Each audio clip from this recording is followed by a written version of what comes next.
Hello जी, नमस्कार। Welcome in JMD education and information channel.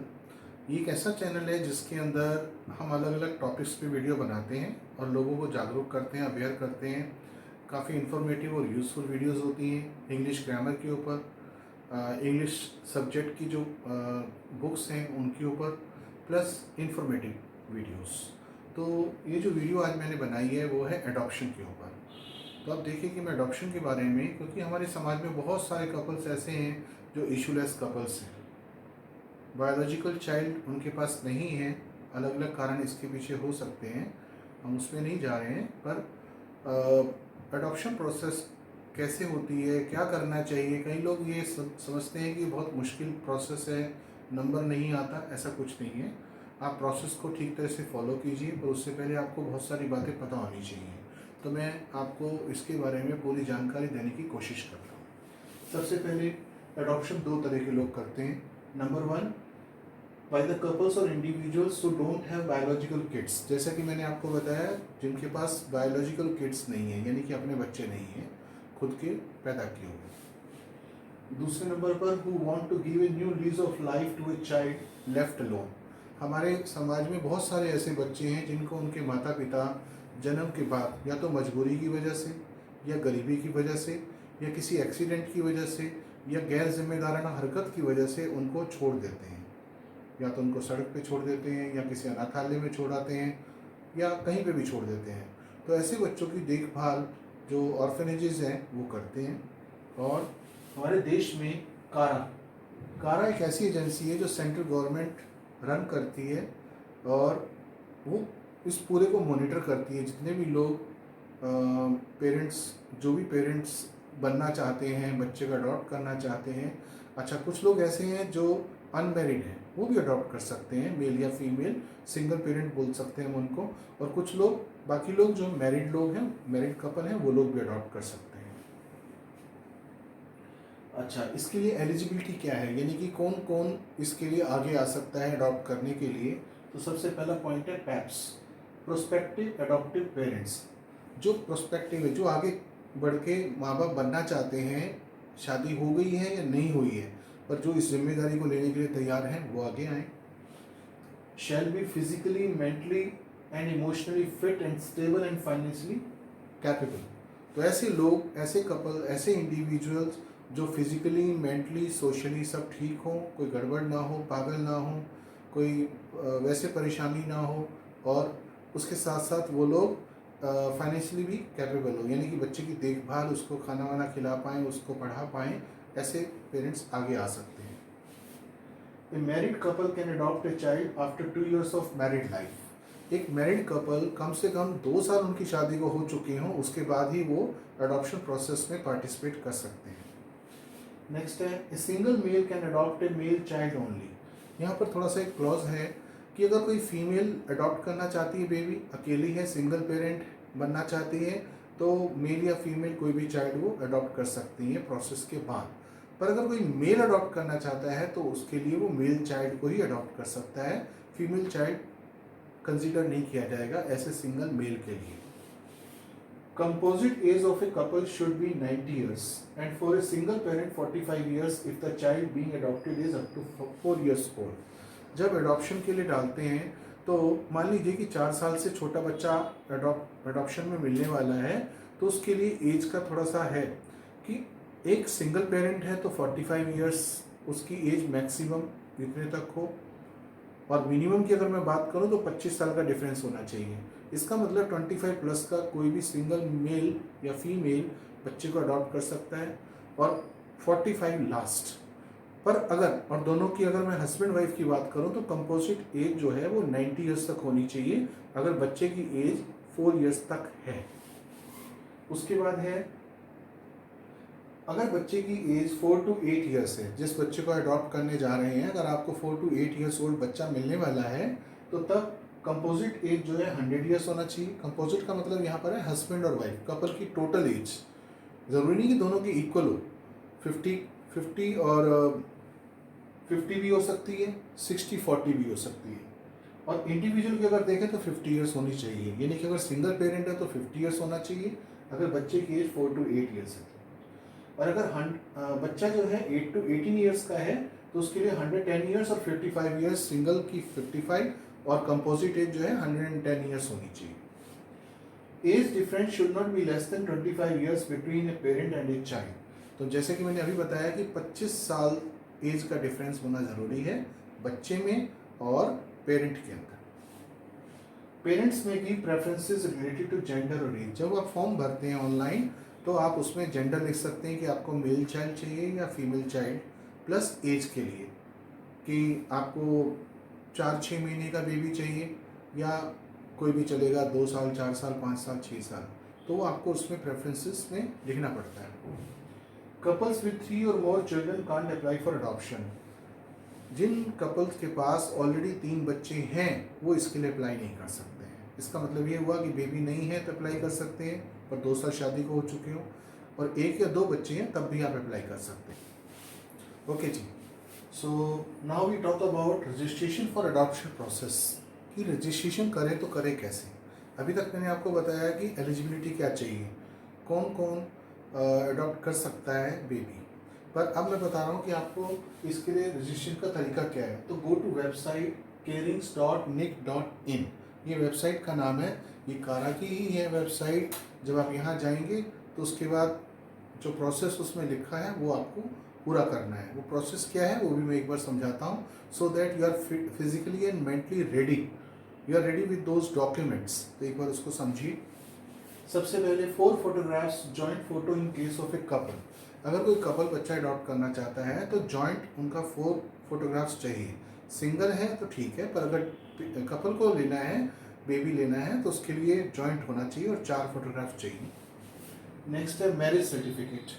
अगर couple लेना चाहता है बच्चे को, अडॉप्ट करना चाहते हैं, तो उसके लिए मैरिज सर्टिफिकेट ज़रूरी है। नेक्स्ट है प्रूफ ऑफ एज। जैसे कि मैंने अभी थोड़ी देर पहले आपको बताया कि एज जो है मिनिमम 25 ईयर्स का गैप होना चाहिए। उसके अलावा भी एज को लेकर कुछ नॉर्म्स हैं, तो उसका प्रूफ चाहिए कि आपकी एज कितनी है। रीज़न फॉर अडॉप्शन ये भरना पड़ता है वहाँ पर। Latest HIV and hepatitis B report of the couple या सिंगल, ये 2 रिपोर्ट्स, मेडिकल रिपोर्ट्स चाहिए, जिससे कि पता लगेगा कि आप मेडिकली फिट हैं। Income certificate and investment details. जैसे कि मैंने आपको बताया कि फाइनेंशियली कैपेबल होना चाहिए, वही इसको सिंगल या कपल जो लेना चाहता है वो बच्चे को अडॉप्ट कर सकता है। कि आप कल को बच्चे को घर ले आएंगे और उसके बाद पता लगे कि आप खुद अच्छे ब्रेड अर्नर नहीं है तो बहुत दिक्कत हो जाएगी। इस वजह से आपका इनकम सर्टिफिकेट, प्लस अगर आपने इन्वेस्टमेंट कहीं किया हुआ है अपनी फाइनेंशियल सिक्योरिटी को दिखाने के लिए, तो वो पेपर आपको अटैच करने होते हैं। प्रूफ ऑफ रेजिडेंस ये ज़रूरी है। रेफरेंस लेटर फ्रॉम 3 पीपल, ये भी ज़रूरी है कि 3 लोग जो समाज में ठीक पोजीशन पर हों, रिनाउंड हों, वो आपको एक लेटर दें कि हम जानते हैं कि ये इंडिविजुअल या ये कपल रेस्पॉन्सिबल है। कल को इनको जब बच्चा मिल जाएगा तो जिम्मेदारी से अपना उसका ध्यान रखेंगे, केयर करेंगे, उसको बेस्ट केयर देंगे। इसके लिए रेफरेंस लेटर चाहिए। Steps by the agency. जब इतना प्रोसेस सब पूरा कर लेते हैं तो एजेंसी का काम शुरू हो जाता है। Home study and counselling with in 3 months of registration. Registration होने के 3 महीने के अंदर अंदर ये एजेंसी की ड्यूटी है कि वो आपका होम स्टडी करे, यानी कि घर में वो आएंगे, उनके रिप्रेजेंटेटिव, वो आपके घर को देखेंगे कि घर आपका है, आप कब से वहाँ रह रहे हैं, आपस में तालमेल कैसा है, अगर आप जॉइंट फैमिली में, सिंगल में हैं, कल को कोई दुख सुख होगा तो कौन उसकी देखभाल करेगा। प्लस काउंसलिंग में समझाया जाता है कि कल को वो बच्चा जिसको आप अपनाने जा रहे हैं सिर्फ एक फॉर्मेलिटी नहीं है, उसके बाद बहुत बड़ी जिम्मेदारी हो जाती है। आपको उसको बढ़िया केयर देनी है, उसको अपना बच्चा समझ के ही पालना है। ये सब बातें उसके अंदर समझाई जाती हैं। और घर के जो बाकी फैमिली मेम्बर्स हैं उनसे भी सलाह ली जाती है कि आपके ये रिलेटिव हैं, आपकी फैमिली के, ये अडॉप्ट करना चाहते हैं, आपकी क्या राय है। उसमें देखा जाता है कि अदर्स आर सपोर्टिव और not. When any child as per preferences is available, then they will intimate with relevant information. जो आपने प्रेफरेंसेस भरे थे कि आपको मेल चाइल्ड चाहिए कि फीमेल चाहिए, इस एज ग्रुप का चाहिए कि इस एज ग्रुप का चाहिए, वो जब उनको मिल जाता है वैसा बेबी आपके लिए प्रेफरेंस के हिसाब से, तो आपको इंटीमेट करते हैं। प्रोस्पेक्टिव पेरेंट्स, प्रोस्पेक्टिव का मतलब जो अब माता पिता बनने जा रहे हैं, may see meet the child and finalise at their end. ये माँ बाप जो बनने जा रहे हैं, जब उनको इंटीमेट किया जाता है कि एक बच्चा अवेलेबल है फलानी फलानी जगह पर, वो पर्सनली वहाँ विजिट करके बच्चे को देख सकते हैं, और उसके बाद अगर वो चाहें तो अपने एंड पे कह सकते हैं कि yes we are ready to adopt this child. Then legal activities are started. जब आप हाँ कर देते हैं तो लीगल एक्टिविटीज शुरू होती हैं, और अगर आप ना कर देते हैं you have to wait for next 6-7 months और maybe 1 year, it depends upon availability. तो अब हम बात करते हैं कि अगर आप पॉजिटिव हैं, अगर आप उस बच्चे को लेना चाहते हैं तो क्या होगा। A lawyer is hired by the parents to present a petition in court and sign it in front of a जज। आपका केस वकील एडवोकेट आपको हायर करना होता है, वो उसको कोर्ट में लेके जाएगा, जज सारे डॉक्यूमेंट्स को देखेगा, आपसे क्वेश्चंस कर सकते हैं, और जज उसके ऊपर फिर आगे प्रोसेस को बढ़ाते हैं। आफ्टर जज is satisfied passes orders for adoption. जब जज को यानी कि कोर्ट ऑफिसर को जो क्वेश्चंस पूछने हैं, डॉक्यूमेंट्स चेक करने के बाद अगर वो सेटिस्फाइड है, क्वेश्चंस पूछने के बाद सेटिस्फाइड है कि वो बच्चा है जिम्मेदार, हाथों में जाने वाला है, तो उसके बाद वो अडॉप्शन के ऑर्डर्स दे देते हैं। After this biological parents of that child have no legal ties with that child. ये बहुत इंपॉर्टेंट बात है। देखिए वैसे तो आमतौर पे पता नहीं चलता कि बच्चा किस फैमिली का है, कौन से घर का है, ये सब इंफॉर्मेशन नहीं मिलती है। पर अगर मान लीजिए कि एक्चुअल बायोलॉजिकल जो पेरेंट्स हैं उनको पता भी चल जाए कि ये बच्चा हमारा है, वो उसके ऊपर अपना कोई अधिकार नहीं जमा सकते हैं। They have no legal ties, उनका कोई लेना देना नहीं है। जब जज ने यानी कि कोर्ट ऑफिसर ने वो बेबी लीगल प्रोसेस के बाद माता पिता को वो बच्चा, नए वाले जो माता पिता बने हैं उनको वो चाइल्ड, अडॉप्टेड चाइल्ड दे दिया। Expenditure is almost 50,000 to 100,000, it depends. 50,000 तो देखिए सारे चार्जेस, होम स्टडी का है, लॉयर का है, और कुछ ऑर्फिनेज को देना होता है, तो 50,000 के आसपास तो बनता है। पर आगे मैंने लिखा अप टू 1 लाख, क्योंकि अगर मान लीजिए कि बच्चा दूर है जहाँ पर आपको अवेलेबल करवाया गया, वहाँ बाई जाते हैं, या और आपके एक्सपेंडिचर हैं होटल वगैरह के हैं, वो सब मिला के 10, 20, 40, 50 हज़ार और एक्स्ट्रा हो सकते हैं। अच्छा, एक इसमें छोटी सी ध्यान देने वाली बात है कि कुछ स्टेट्स ऐसी हैं जहाँ पर कंपैरेटिवली कम बच्चे अवेलेबल होते हैं, पर लेने वाले प्रोस्पेक्टिव पेरेंट्स ज़्यादा होते हैं। तो मैं सलाह देना चाहूँगा कि आप उन स्टेट्स का नाम भरिए जहाँ से आपको बेबी लेना है, जहाँ पर पॉपुलेशन ज़्यादा होती है, गरीबी ज़्यादा है, वहाँ पर आपको चांसेस है कि आपका नंबर जल्दी आ जाएगा। जैसे मैं बात करूँ बिहार की, उड़ीसा की, ये कुछ ऐसी स्टेट्स हैं जहाँ पर जल्दी नंबर आने के चांसेस हैं अगर आप बेबी लेना चाहते हैं तो, अडॉप्ट करना चाहते हैं। नोट, एक ध्यान देने वाली बात है जो हम ज़्यादातर लोगों को पता नहीं होती है, वो ये है, a newly born child can't be adopted till child is legally free.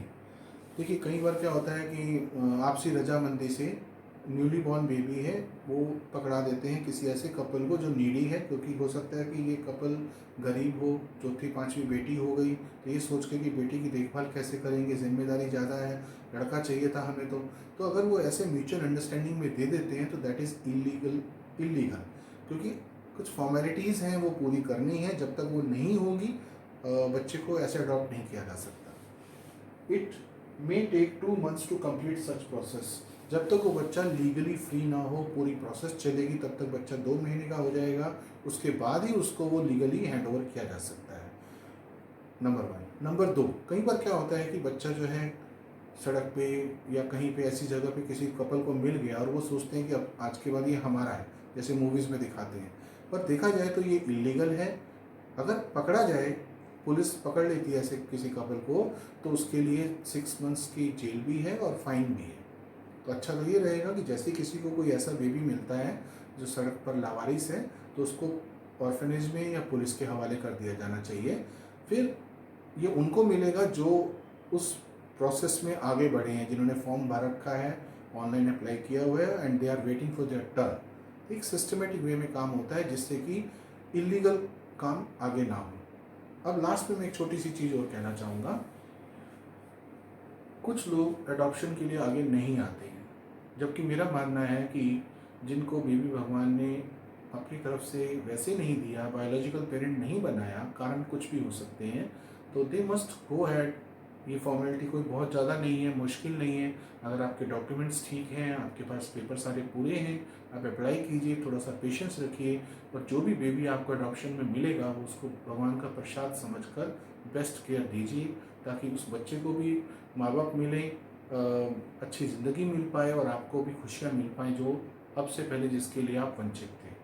यहाँ एक छोटी सी चीज़ और मैं कहना चाहूँगा, जिन लोगों को, जो लोग बायोलॉजिकल पेरेंट्स बनते हैं, यानी कि जो नॉर्मल डिलीवरी होती है ऑपरेशन से, या नॉर्मल जो हॉस्पिटल से उनको बेबी मिलता है, कोई गारंटी नहीं है कि वो आपका ही बच्चा हो। कई बार बाय डिफ़ॉल्ट और कई बार इंटेंशनली, मैं किसी इंडिविजुअल पे उंगली नहीं उठा रहा हूँ कि डॉक्टर ऐसे हैं या नर्स ऐसी हैं, it can be by default too, और sometimes it can be intentionally. कुछ गंदे लोग हैं जो ऐसा कर देते हैं। ऐसा भी हो सकता है कि मान लीजिए किसी कपल का मेल चाइल्ड हुआ और किसी दूसरे कपल ने रिक्वेस्ट की थी नर्स को कि अगर लड़की होगी तो बदल के दे देना, हम इतने इतने लाख रुपए दे देंगे। चांसेस हैं, ऐसा हो सकता है, और कई बार गलती से भी हो जाता है, क्योंकि बड़े बड़े हॉस्पिटल्स में रोज़ाना बहुत बच्चे पैदा होते हैं। नर्सें उनको नहलाने के लिए, वैक्सीनेशन के लिए, अलग अलग पर्पजेज़ के लिए जब लेके जाती हैं तो कई बार नहीं ध्यान रहता कि ये बेबी यहाँ से उठाया था या यहाँ से उठाया था। आप लोगों को हैरानी होगी इसको जानकर, तो मैं कोट करूँगा मिस्टर सुनील गावस्कर की ऑटोबायोग्राफी को। शायद नहीं जानते बहुत सारे लोग, सुनील गावस्कर ने अपनी ऑटोबायोग्राफी में, अपनी आत्मकथा में इस बात का जिक्र किया है कि उनके साथ ये सब हो चुका है। तो वो छोटी सी बात मैं आपको बताता हूँ कि सुनील गावस्कर जब पैदा हुए, हॉस्पिटल में थे, उनकी मदर हॉस्पिटल में थी। वो जब पैदा हुए, एक दिन हुआ था उनको पैदा हुए, तो उनके अंकल मानसोरेकर विजिट करते हैं हॉस्पिटल में अपनी भाभी को बधाई देने के लिए, भैया भाभी को बधाई देने के लिए। और जब वो हॉस्पिटल में आते हैं, उस बेबी को उठाते हैं, प्यार करते हैं, आशीर्वाद देते हैं, और थोड़ी देर बैठ के चले जाते हैं। नेक्स्ट डे फिर वो आते हैं, और आते के साथ बेबी को जब उठाते हैं तो ये बोलते हैं कि वो बच्चा नहीं है जो कल मैंने देखा था। अब सब लोग परेशान हो जाते हैं कि जिम्मेदार अंकल हैं और ऐसे कैसे बात कर रहे हैं। वहाँ पर मदर प्रेजेंट है, फादर प्रेजेंट है, बाकी फैमिली मेम्बर्स हैं, और ये साफ कह रहे हैं कि ये वो बच्चा नहीं जो मैंने कल उठाया था। तो सब बोलते हैं कि आपको कोई गलत फहमी होगी, क्योंकि माँ भी नहीं पहचान पा रही थी कि ये अंकल, मतलब बच्चे के अंकल जो कह रहे हैं वो सही है या गलत है। तुमसे पूछा कि आप ऐसे बार बार क्यों कह रहे हैं? बोला जी ऐसा है, कल जो बेबी मैंने उठाया था उसके लेफ्ट ईयर लोब, ये जो जगह थी, यहाँ पर एक होल था जो इस बेबी में नहीं है, जो मैंने कल देखा था। अब थोड़ी देर के लिए फिर सब परेशान हो गए कि अब इतने अच्छे तरीके से वो कह रहे हैं कि वहाँ पर होल था, इन्होंने तो ध्यान नहीं दिया किसी ने। तो जब वहाँ पर थोड़ा सा हंगामा होता है तो डॉक्टर्स और नर्सेस की टीम पता करती है कि एक दिन पहले कितने बच्चे वहाँ पर हुए थे। तो पता लगा टोटल 4 बच्चे हुए थे। एक ये वाला बच्चा था इनका, और 3 और थे। तो वो सर्च करते हैं कि ऐसा कोई बेबी भी था क्या जिसके यहाँ पर होल हो। तो जब ध्यान से देखते हैं तो पता लगता है कि एक ऐसा बच्चा जो एक फिशर वुमेन के पास लेटा हुआ था, एक मछुआरन थी उनके पास लेटा हुआ था, उसके लेफ्ट ईयर में यहाँ पर होल था।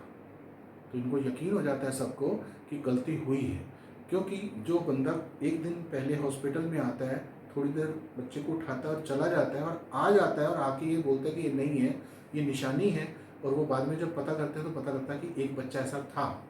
तो इसका मतलब ये हुआ कहीं ना कहीं गलती हुई है। बाद में पता चलता है कि नर्सेस जब बच्चे को वॉश करने के लिए, चेंज करने के लिए लेके गई थी, तो बच्चे एक्सचेंज हो गए थे गलती से। तो सुनील गावस्कर ये बोलते हैं कि अगर अंकल मानसुरेकर मेरी ज़िंदगी में ना आते, उस दिन हॉस्पिटल विजिट ना करते, तो मैं एक टॉप क्लास क्रिकेटर ना होता, मैं इतने अच्छे परिवार में ना पला होता, मैं शायद वो मछुआरन फैमिली के साथ में होता और कहीं पर मछली पकड़ रहा होता। तो देर आर चांसेस कि we might have got exchange by somebody. और होता क्या है कि जो हमें मिल जाता है हम उसको सोचते हैं कि भगवान ने हमें यही बेबी दिया है, जो हॉस्पिटल से लेके आते हैं। तो उसी चीज़ को मैं कोट करके कह रहा हूँ कि अगर मान लीजिए कि बायोलॉजिकल पेरेंट आप नहीं बन पाए हैं, तो जो बेबी आपको एडॉप्शन के थ्रू मिला है उसको भगवान का आशीर्वाद समझिए और उसको बेस्ट केयर दीजिए। तो मुझे उम्मीद है कि जिन जिन कपल्स के पास बेबीज़ नहीं है, इशूलेस कपल हैं, please go head, do these formalities, wait for your turn, and God will bless you with a beautiful smile on your faces. Thank you.